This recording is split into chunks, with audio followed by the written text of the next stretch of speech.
Tech PSCയുടെ video ലെക്ചറിലേക്ക് എല്ലാവർക്കും സ്വാഗതം. ഇന്ന് നമ്മൾ ഡിസ്കസ് ചെയ്യാൻ പോകുന്നത് കെമിക്കൽ എഞ്ചിനീയറിംഗിലെ ചില പ്രീവിയസ് മൾട്ടിപ്പിൾ ചോയ്സ് ക്വസ്റ്റ്യൻസ് ആണ്.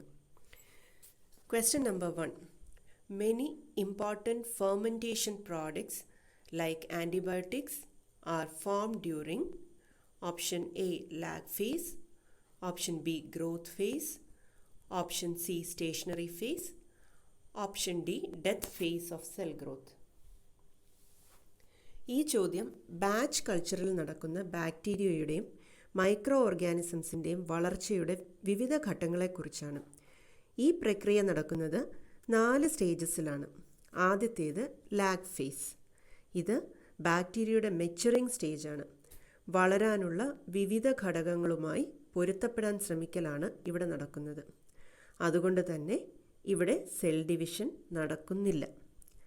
അടുത്തത് ലോഗ് ഫേസ് അഥവാ എക്സ്പൊണൻഷ്യൽ ഫേസ് അല്ലെങ്കിൽ ഗ്രോത്ത് ഫേസ്. ഇവിടെ സെൽ ഗ്രോത്ത് ഇരട്ടിയാവുന്നു, അതായത് സെൽ ഡബ്ലിംഗ് നടക്കുന്നു. മൂന്നാമത്തേത് സ്റ്റേഷനറി ഫേസ് ആണ്. ഇവിടെ ഗ്രോത്ത് റേറ്റും ഡെത്ത് റേറ്റും ഈക്വൽ ആണ്. വളർച്ചയെ തടസ്സപ്പെടുത്തുന്ന പല വസ്തുക്കളുടെയും ഉൽപ്പാദനം ഈ സ്റ്റേജിലാണ് നടക്കുന്നത്. എസെൻഷ്യൽ ന്യൂട്രിയൻസിൻ്റെ കുറവ്, വളർച്ചയെ തടസ്സപ്പെടുത്തുന്ന organic acids, fermentation products, antibiotics മുതലായവയുടെ രൂപപ്പെടലൊക്കെ ഈ സ്റ്റേജിലാണ് സംഭവിക്കുന്നത്. അവസാനത്തേത് ഡെത്ത് ഫേസ് ആണ്. പേര് പോലെ തന്നെ കൾച്ചറിൽ വളർന്നു വന്ന ബാക്ടീരിയയുടെ നാശമാണ് ഇവിടെ നടക്കുന്നത്. അപ്പോൾ ഈ ചോദ്യത്തിൻ്റെ ശരിയായ ഉത്തരം ഓപ്ഷൻ സി സ്റ്റേഷനറി ഫേസ് ആണ്.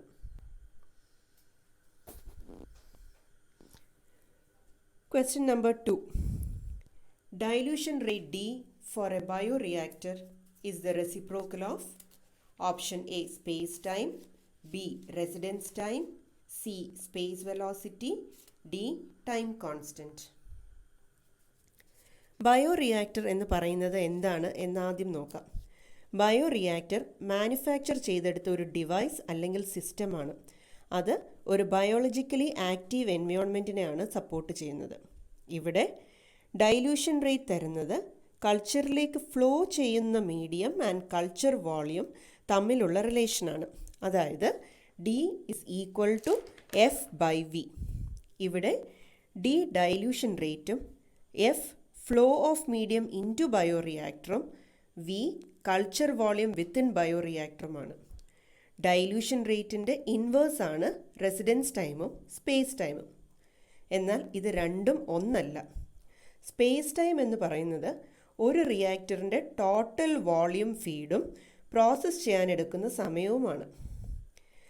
റെസിഡൻസ് ടൈം കൊണ്ട് ഉദ്ദേശിക്കുന്നത് റിയാക്ടറിൻ്റെ ഉള്ളിലുള്ള ഒരു പാർട്ടിക്കിൾ എടുത്താൽ അത് റിയാക്ടറിൻ്റെ ഉള്ളിൽ ചിലവിടുന്ന സമയമാണ്. അതായത് ഒരു പാർട്ടിക്കിൾ റിയാക്ടറിൻ്റെ ഉള്ളിൽ കടന്നാൽ അത് പുറത്തെത്തുന്നത് വരെയുള്ള സമയം.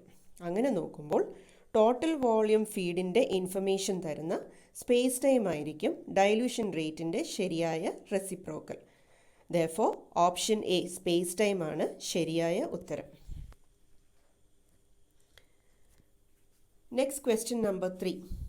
Fick's law of diffusion is analogous to A. Newton's law of viscosity, B. Fourier's law of heat conduction, C. both A and B, D.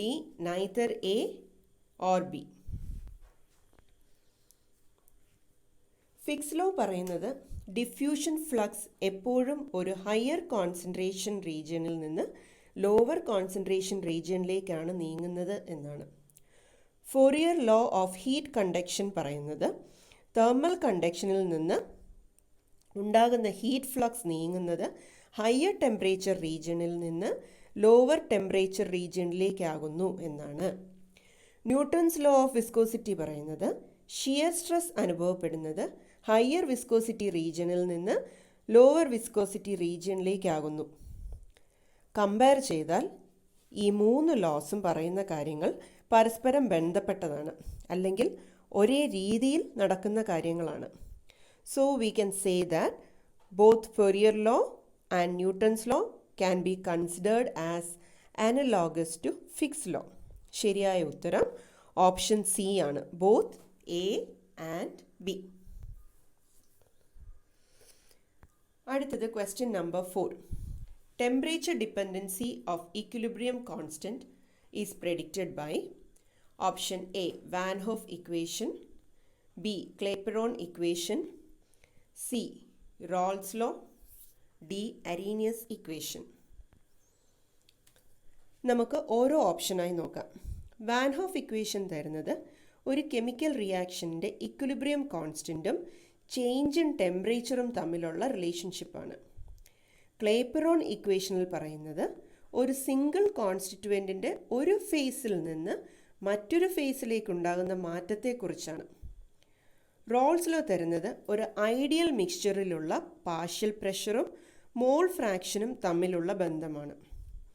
Arrhenius equation തരുന്നത് വാൻ ഹോഫ് ഇക്വേഷൻ്റെ തന്നെ ഒരു വിശദീകരണമാണ്. അപ്പോൾ temperature dependency of equilibrium constant നേരിട്ട് തരുന്നത് van Hoff equation തന്നെയാണ്. അതായത് option A ആണ് ശരിയായ ഉത്തരം. Last question. In an ideal PFR, the reactant concentration is uniform within the reactor, varies along the cross section of the reactor, varies along the length of the reactor, none of these.